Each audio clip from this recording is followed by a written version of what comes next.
Saya akan melakukan tugas mata kuliah PDGK 4107 Praktikum IPA DSD pada modul 8 tentang kelistrikan dan magnet, yaitu pada kegiatan praktik 1, kelistrikan dengan judul praktikum percobaan arus listrik dan tegangan listrik. Selamat menyaksikan.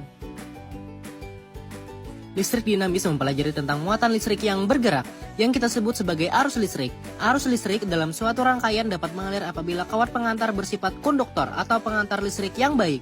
Sebaliknya, arus listrik tidak mungkin mengalir jika kawatnya bersifat isolator. Arus listrik ini mengalir karena adanya beda potensial atau tegangan di mana alirannya bergerak dari potensial tinggi ke potensial rendah. Secara konvensional, arus listrik mengalir berlawanan arah dengan aliran elektron. Menurut hukum Ohm, besarnya arus listrik dalam suatu rangkaian selalu berbanding lurus dengan besarnya tegangan listrik dan berbanding terbalik dengan besarnya hambatan. Tujuan percobaan ini yaitu menjelaskan aliran arus dalam suatu rangkaian listrik dan menjelaskan pengaruh tegangan terhadap suatu rangkaian.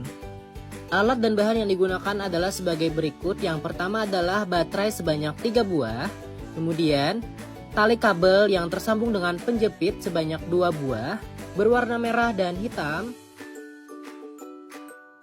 kemudian lampu 1 buah, dan berbagai bahan uji untuk konduktor dan isolator, seperti kawat besi, kawat tembaga, sendok perak, kayu, karet penghapus, grafit atau mata pensil, kertas, tas plastik, air kran, dan air garam. Pertama, percobaan arus listrik. Langkah percobaan: susunlah 3 buah baterai secara seri, buatlah gambar rangkaiannya. Hubungkanlah kabel merah pada kutub plus dan kabel hitam pada kutub min. Salah satu ujung kabel merah dipasang bola lampu. Jika lampu menyala menandakan adanya aliran arus listrik dari kutub plus menuju kutub min. Kemudian tentukan semua jenis bahan yang telah disediakan tadi apakah termasuk konduktor, catat hasilnya pada tabel pengamatan. Yang pertama pada kawat besi. Pada kawat besi ternyata lampunya menyala karena kawat besi dapat mengantarkan listrik atau konduktor. Yang kedua, kawat tembaga. Pada kawat tembaga ternyata lampunya juga menyala karena kawat tembaga dapat menghantarkan listrik atau konduktor.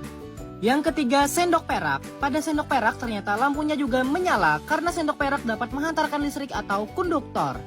Yang keempat, kayu. Pada kayu ternyata lampunya tidak menyala karena kayu tidak menghantarkan arus listrik. Kayu bersifat isolator.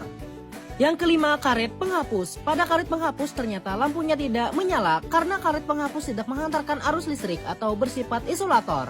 Yang keenam, grafit atau mata pensil. Pada grafit atau mata pensil lampu menyala. Hal ini menunjukkan grafit merupakan benda yang bisa menghantarkan arus listrik atau bersifat konduktor.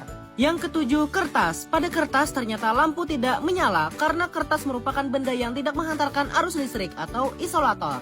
Yang kedelapan, tas plastik. Pada tas plastik lampu juga tidak menyala karena tas plastik merupakan bahan yang tidak menghantarkan arus listrik atau isolator. Yang kesembilan, air kran. Pada air kran ternyata lampu tidak menyala karena air kran merupakan bahan yang tidak menghantarkan arus listrik atau isolator. Yang ke-10, air garam. Pada air garam ternyata lampunya menyala, artinya air yang bercampur garam dapat menghantarkan arus listrik. Jadi air garam juga bersifat konduktor. Kesimpulannya, agar arus listrik mengalir, kita memerlukan kawat penghantar yang bersifat konduktor. Bahan yang menghantarkan arus listrik dinamakan konduktor, sedangkan yang tidak menghantarkan arus listrik dinamakan isolator. Dari hasil percobaan, bahan yang termasuk konduktor yaitu kawat besi, kawat tembaga, sendok perak, grafit atau mata pensil, dan air garam. Sedangkan kayu, karet penghapus, kertas, tas plastik, dan air kran termasuk isolator. Yang kedua, percobaan tegangan listrik. Percobaan pertama, buatlah rangkaian seperti berikut. Sambungkan pada baterai, amati apakah lampunya menyala. Ternyata hasilnya lampunya tidak menyala karena kedua ujung kabelnya sama-sama berada di muatan positif, sehingga rangkaian tersebut tidak ada tegangan listriknya. Percobaan kedua, buatlah rangkaian seperti berikut, kemudian tempelkan ujung kabel pada kutub baterai positif dan negatif. Amati hasilnya. Ternyata hasilnya lampu menyala namun agak redup karena muatan listriknya tidak terlalu besar, hanya menggunakan satu baterai.